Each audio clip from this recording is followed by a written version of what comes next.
In this video, I'm going to be sharing with you a comprehensive guide for setting up CS2. Whether you're a seasoned player or just starting out, there will be a whole bunch of tips in this video, so make sure to watch to the end. I want to thank all of the people who are already subscribed. If you find this video helpful, make sure to leave a like and subscribe. It really helps out the channel. Now without further ado, let's get into the video. But before that, a quick word from my sponsor. Fed up with dull Steam cases? Why not try Skin Club missions and get awesome skins? Have more fun completing interactive tasks, opening free cases, and getting rewards. Diversify your pastime and boost your inventory with updated missions. Log into your Steam account, try out our new missions, and get skins on Skin Club. Drive, love, Counter-Strike. Starting off with general Windows settings, I'm going to go into the launch options and then some FPS settings. To get to the launch options, all you have to do is right click Counter-Strike 2, click properties, and then under launch options, dash high. Nova just removes the intro every time you launch the game, and high just runs the game at a higher priority. Next, we're going to type in graphics, go to graphics settings, and I would enable hardware accelerated GPU scheduling. Essentially what this does is send more load to your GPU. Do not enable variable refresh rate unless you have FreeSync or G-Sync enabled. Usually these are technologies that add input lag, so I wouldn't recommend them in CS2. Next, you want to type in performance. You want to click adjust the appearance and performance of Windows. And usually I would just click adjust for best performance. And then I would also enable smooth edges of screen fonts and then click apply. I'm going to head to the settings tab. I'm going to go through all the settings. First, when it comes to your display mode, make sure you're running full screen. There should be almost no reason you shouldn't be running full screen. Make sure the refresh rate is on the highest, and then you can choose whichever res you use. I'm gonna keep 1920 by 1080 just so the video, but usually I play 4:3. Under the advanced video tab, first for multi-sampling, anti-aliasing mode, turn this to none.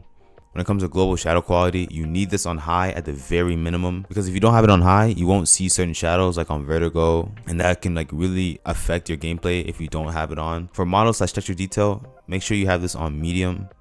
Or you can even put this to high, but don't play on low unless you have a really bad PC. For texture filtering mode, I would yet again put this on billionaire, just the lowest settings for most FPS. For shader detail, this is just for the details of the shadow, not the actual shadow itself, so I would put this to low. And for particle detail, I'd recommend either medium or high, since when you have mollies and you throw the molly, this setting affects whether the particles after look blurry or not. I'm gonna keep it on high because I have a good enough PC. I wouldn't recommend very high though. For ambient inclusion, you want to put this to disabled, and I also recommend to keep this HDR on quality, and then video reflex low latency on enable plus boost. Now that's it for the video settings. And for keyboard and mouse, sensitivity is all personal preference, but you need to make sure that you bind your grenades. If you do not have your grenades binded to separate keys and you just use cycle grenade for all your grenades, you are bad at the game. I'm sorry to tell it to you. I know there's probably some pros that use default key binds, but almost everybody uses actual binds for their nades. So you can see that for my flashbang I have 4, for my HE grenade I have mouse button, and for my molly I even have left alt. You can use whatever binds you want as long as you remember them. I know I skipped a lot of things in the game settings. That's because I'm going to be showing you a workshop map. The link to this workshop map will be in the description. It's called config generator. Now if you want to just skip all of these and you don't want to set it up, you can just click crosshair. You can apply the recommended settings, so crosshair, view model, radar, and these will give you kind of like the most optimized settings. But obviously not everyone wants to rock these settings, so if you want to revert your settings, you can just click restore config. Start off with view model. You can choose which setting. You can change the FOV. I recommend max FOV, and then everything else just change to like how you want your gun to be. So if you wanted to even have the weapon like this where you can't see the skin, it just looks like your gun is shooting straight, I can definitely see the appeal to this. I would just use the preset settings because these are pretty good.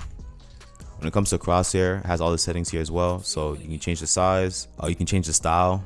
So dynamic is just that when you move and when you shoot, the crosshair moves. Static just means the crosshair doesn't move at all even when you shoot. And then the second dynamic just means that your crosshair doesn't move your crosshair doesn't move when you move, but it does move when you shoot. So it's kind of a mix between the two.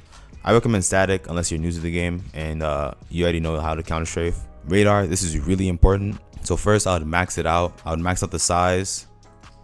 Your icon size represents your player model on the map. You see it gets bigger.